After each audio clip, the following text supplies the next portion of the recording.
warahmatullahi wabarakatuh. Selamat pagi anak-anak semuanya.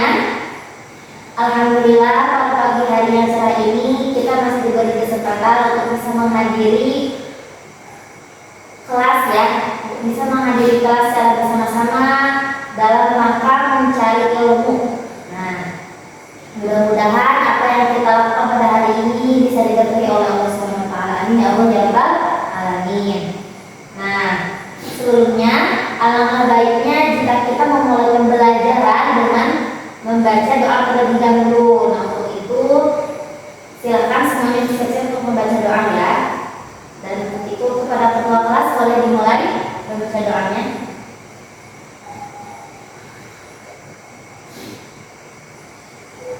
Alhamdulillahirrahmanirrahim. Selanjutnya kita ibu sebelum ke inti pembahasannya akan mengecek kehadiran kalian terlebih dahulu.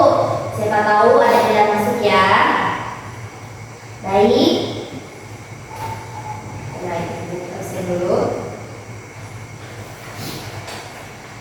Yang pertama adalah Aura Putri, Aham Syafiq Sanjaya, Agis Maulida, Agisna Ainul Wahda, Ahmad Kafi Al-Fadli,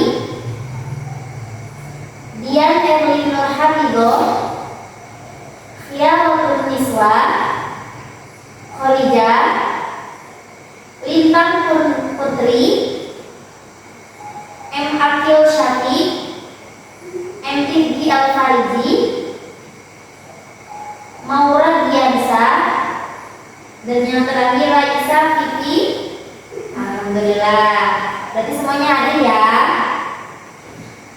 Oke. Nah, selanjutnya ibu di sini akan menjelaskan tentang meneladani sifat Asmaul Husna. Nah, kan sebenarnya kita sudah pasti tahu tuh apa itu Asmaul Husna, apa saja namanya, ada berapa jumlahnya. Tapi di sini kita akan mengkorek ke dalamnya untuk meneladani sifat Asmaul Husna. Nah, di sini ibu akan menjelaskan 5 Asmaul Husna. Yang pertama ada Ar-Rahman, yang kedua Ar-Rahim, yang ketiga Al-Malik, yang keempat As-Somad, yang kelima Ar-Razzaq. Nah, yang pertama sebelum ke Ar-Rahman kita harus mengerti dulu pengertian Asmaul Husna itu apa sih Bu? Nah, bisa dibaca misalnya ke depan ya semuanya. Pengertian Asmaul Husna. Asmaul Husna terdiri dari 2 kata, yaitu asma yang berarti nama-nama dan husna yang berarti baik atau indah. Maka Asmaul Husna adalah nama-nama yang baik dan indah bagi Allah Subhanahu wa taala. Nah, dalilnya terdapat dalam Al-Qur'an surat Toha ayat 8 yang bunyinya A'udzu billahi minasyaitonir rajim. Bismillahirrahmanirrahim. Allahu la ilaha illahu lahul asmaul husna. Yang artinya dialah Allah, tidak ada Tuhan selain Dia yang mempunyai nama-nama yang terbaik. Nah, selanjutnya kita ke Ar-Rahman. Nah, pengertian Ar-Rahman. Kata Ar-Rahman yang artinya Maha Pengasih. Allah Subhanahu wa taala mempunyai kasih sayang yang sangat luas, meliputi seluruh makhluknya. Allah mengasihi seluruh makhluknya dengan memberikan berbagai kenikmatan. Dalilnya terdapat dalam Quran surat Al-Fatihah ayat ke-1 dan Quran surat Al-Isra ayat ke-110. Nah, jadi Ar-Rahman ini implementasinya ini seperti apa? Tadi disebutkan bahwa Allah mengasihi seluruh makhluknya dengan memberikan berbagai kenikmatan. Maka coba kita renungkan kembali.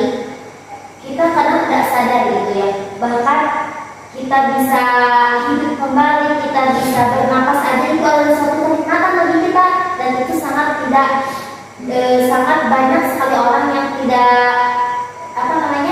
jadi yang tidak merasa gitu bahwa itu adalah suatu kenikmatan gitu ya. Kemudian pelajaran apa sih yang dapat kita ambil dari sifat Ar-Rahman? Yang pertama ada saling mengasihi antar sesama makhluk ciptaan Allah. Yang kedua, tidak segan membantu orang-orang yang membutuhkan pertolongan.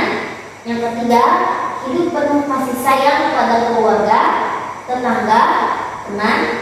Yang keempat, mengasihi anak yatim. Dan yang kelima, tidak menyakiti binatang ataupun merusak tanaman. Intinya amanat ini kita harus saling tolong menolong, kita harus saling menyayangi kepada sesama makhluk hidup. Mau itu tumbuhan, mau itu hewan, mau siapapun itu kita harus saling menyayangi ya. Kemudian yang kedua, ar-Rahim. Nah, pengertian ar-Rahim ini artinya yang maha pemurah. Hal ini tentu sudah terlihat dari berbagai kenikmatan rezeki, berkah dan hidayah yang Allah Subhanahu wa taala berikan kepada hamba-hambanya. Kepada hamba-hambanya yang berserah. Dalilnya dalam Quran surat Al-A'raf ayat 151. Nah, jadi di sini itu pengertiannya itu Allah mengasihi, Allah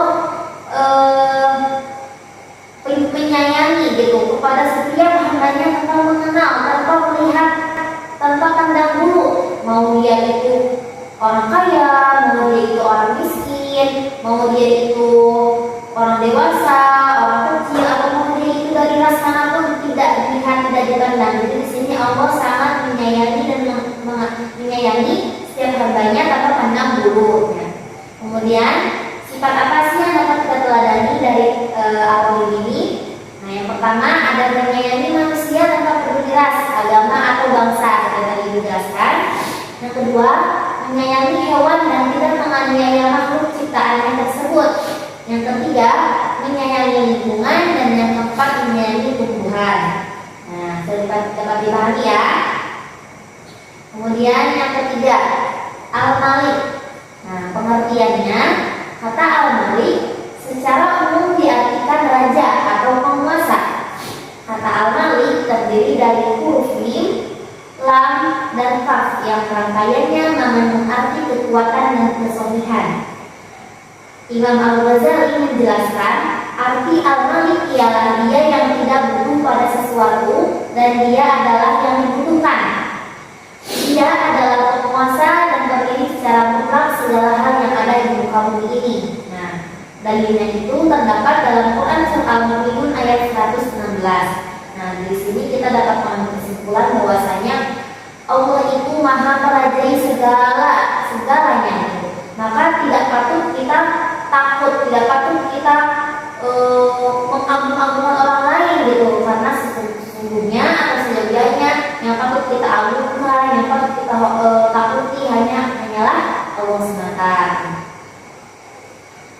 Nah, kemudian dan teladan apa sih yang dapat kita ambil dari sifat Al-Malik? Nah, yang pertama ada meyakini bahwa Allah maha menguasai segala kekuasaan. Maka ketika ada orang-orang yang misalkan aku adalah presiden, nah, siapapun itu, mau dia presiden, mau dia pejabat, kita sebenarnya boleh hormat, tapi kita harus yakin bahwa yang paling patut untuk dihormati, yang paling patut untuk kita takuti itu Allah Subhanahu wa taala. Kemudian yang kedua ada meminta izin kepada pemilik barang dan bertanggung jawab. Nah, di sini kita diajarkan bahwasanya segala sesuatu yang kita miliki ini bukan hak milik kita paten gitu ya. Itu hanya sementara gitu. Maka dari situ kita harus meyakini bahwa ketika kita menjalankan sesuatu, ketika kita ditinggal oleh seorang, kita harus yakin bahwa ini semua hanyalah titipan semata ya. Yang ketiga, yang keempat ada asonan. Pengertiannya, asonan artinya adalah maha dibutuhkan, yaitu satu-satunya tempat meminta para hambanya. Imam Ibnu Faris dalam buku pendidikan agama Islam karya dari kitab tertinggi menjelaskan Allah Subhanahu wa taala disebut dengan asonan karena semua doa dan permohonan ditujukan kepadanya. Akar kata dari asonan adalah al-qasdu yang mengandung makna tujuan atau pemimpin yang dijadikan rujukan dalam semua urusan. Allah Subhanahu wa taala menyebutkan kata asonan dalam firman-Nya Quran surat Al-Ikhlas ya. Kita baca kasusnya pada Al-Quran. Bismillahirrahmanirrahim. Qul huwallahu ahad, Allahus samad, lam yalid wa lam yulad wa lam yakul lahu kufuwan ahad. Nah, ada yang tahu artinya enggak?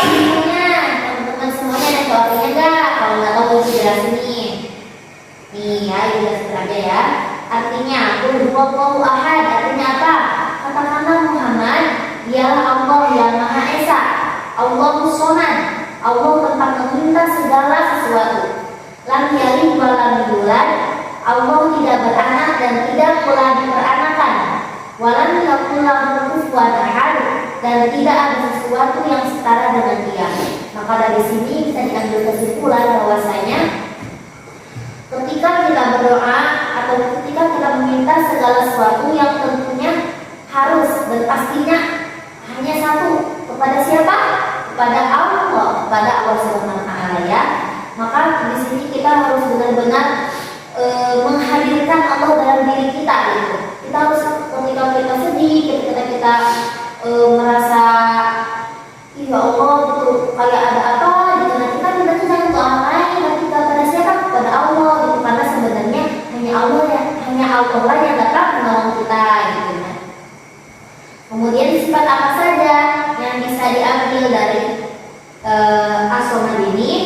Nah, yang pertama, menjadikan Allah Subhanahu wa taala sebagai tempat meminta yang utama dalam semua keinginan kita yang tidak tertentu jumlahnya. Yang kita tadi jelaskan, kalau kita berdoa, mintanya kepada siapa? Kepada Allah. Gitu. Karena coba bayangin aja, kita di dunia ini banyak permintaannya, dan siapa yang mau mengabulkan selain Allah gitu ya? Tidak ada yang tidak mungkin bagi Allah ya.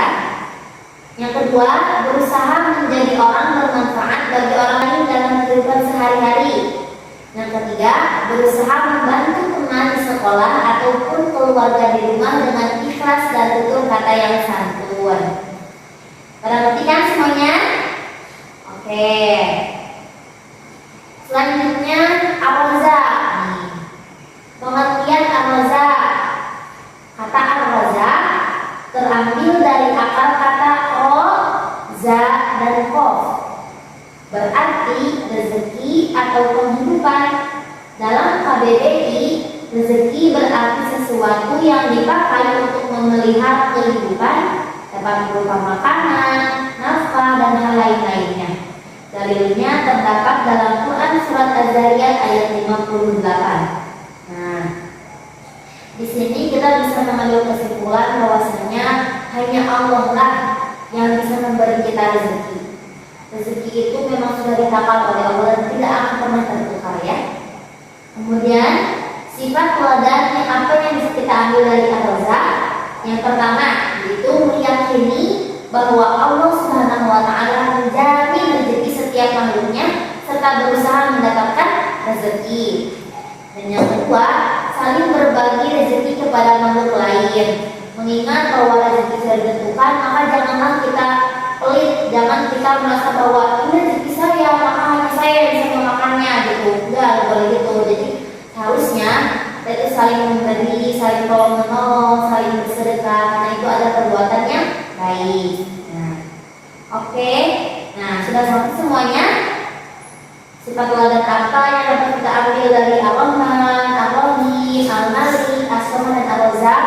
Dan semuanya ini adalah Asmaul Husna ya, yang banyak sekali teladan yang dapat kita ambil darinya. Nah, kalau udah pada ngerti, ibu mau kasih tunjuk satu video yang di dalamnya itu mengandung kisah teladan yang dapat dipetik bagi kita. Pada ngerti nggak semuanya? Oke, lanjut aja ya. Di sini ibu akan memutar audio visual yang dapat kalian lihat ya, dan dapat kalian dengarkan juga. Disimak baik-baik videonya ya. Nanti dari sini kita akan mendapatkan sebuah keteladanan pelajaran, sebuah pelajaran. Nah, oke, dimulai.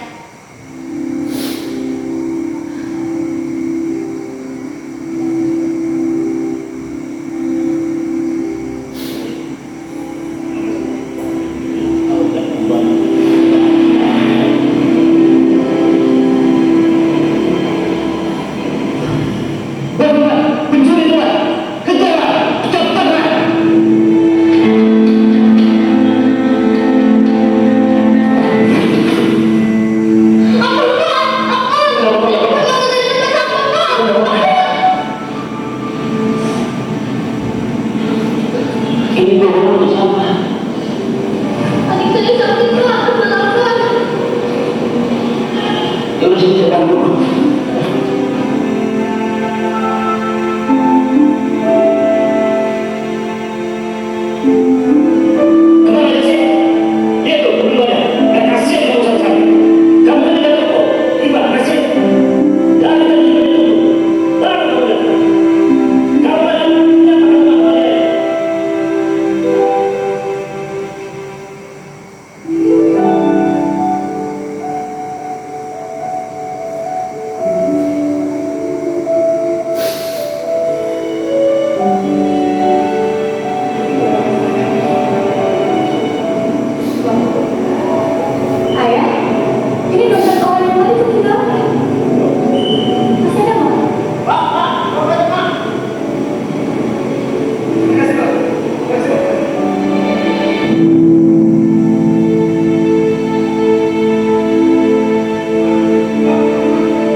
Saya 10 tahun yang lalu saya sudah ayah kamu kejar sekencur itu.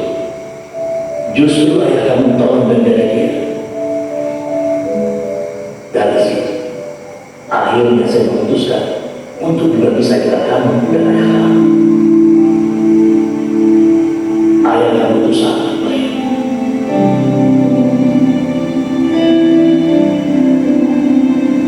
Jadi selalu ada kebaikan untuknya.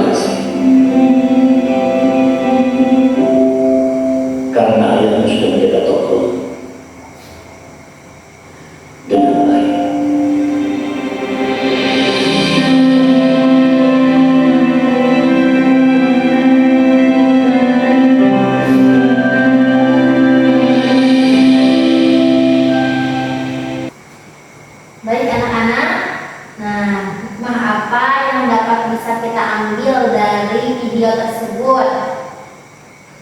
Gimana? Ada yang bisa menjawab? Tentu banyak ya, banyak sekali hikmah atau ibroh pelajaran yang dapat kita ambil, yang dapat kita petik dari video tersebut. Di dalam video ini kita bisa menelaah, melihat bahwasanya sikap saling tolong menolong, membantu sesama, saling menyayangi, itu juga akan mempermudah bagi diri kita sendiri, gitu.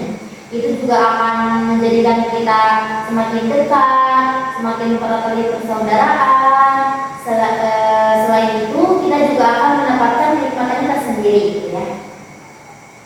Kemudian selanjutnya, Ibu akan menjelaskan manfaat membaca Asmaul Husna.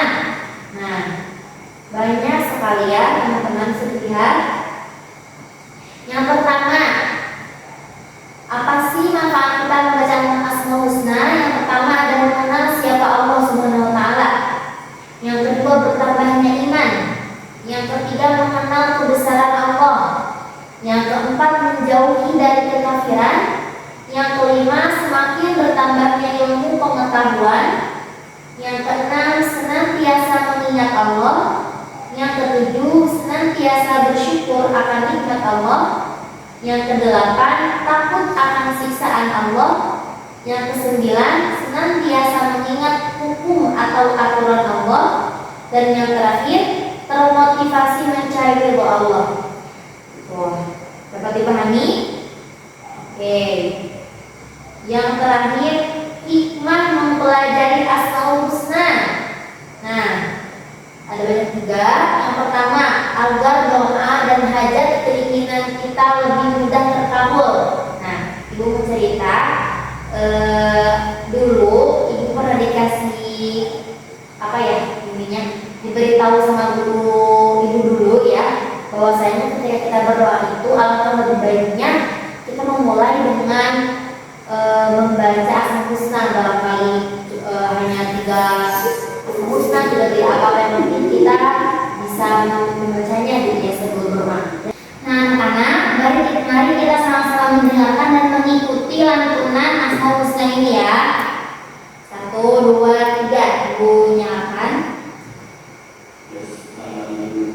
Ya man huwa Allahul ladzi la ilaha illa huwar rahmanur rahim al-malikul quddusus salamul mu'minul muhaiminul azizul jabbar al-mutakabbirul khaliqul bari'ul musawwirul ghaffar al-qahharul wahhabur razzaqul fatahul alim al-qabilul basidul khafi al-rafi'ul mu'izzul muzil sami'ul basirul hakamul al-latiful khabir al-alimul azim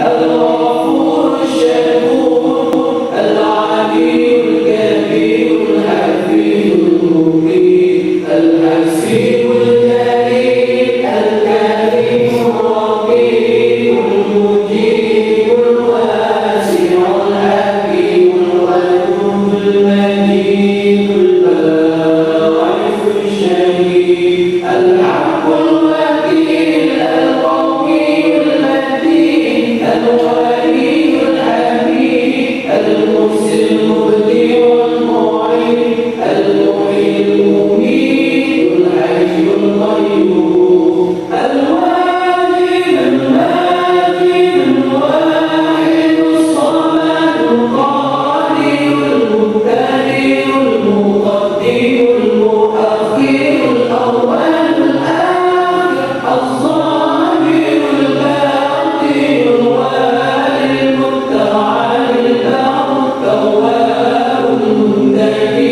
al-ghafur rauf malik al-mulk ذو-الجلال والإكرام المحسن الجامع الغني المغني المانع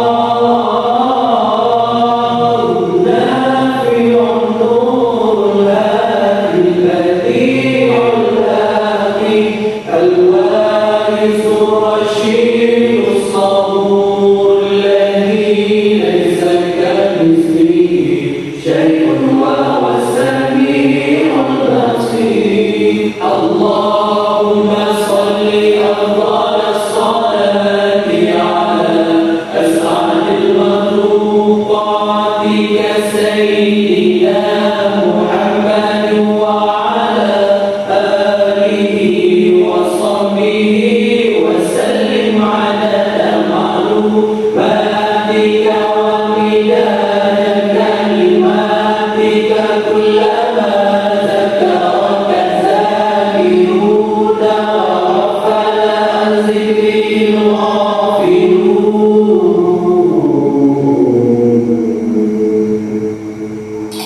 Alhamdulillahirrahmanirrahim. Ya, terima kasih anak semuanya sudah mau mendengarkan, sudah mau memperhatikan ibu ya. Ternyata waktunya sudah habis pelajaran ibu. Terima kasih banyak kepada semuanya.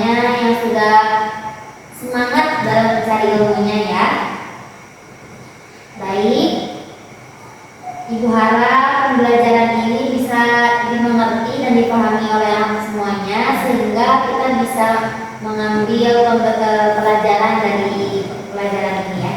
Kita bisa mengambil ibroh dari pelajaran yang kita laksanakan hari ini. Baik, sampai di sini dulu pertemuan kita pada kali ini. Ibu mohon maaf bila banyak kekurangan dari penjelasan ibu atau dari apapun itu ya. Mudah-mudahan kita semua minggu depan bisa ditemukan kembali ya. Amin. Oke, demikian materi yang dapat disampaikan. Demikian materi yang dapat disampaikan. Kurang lebihnya mohon dimaafkan. Wabillahi taufiq wal hidayah. Wassalamualaikum warahmatullahi wabarakatuh.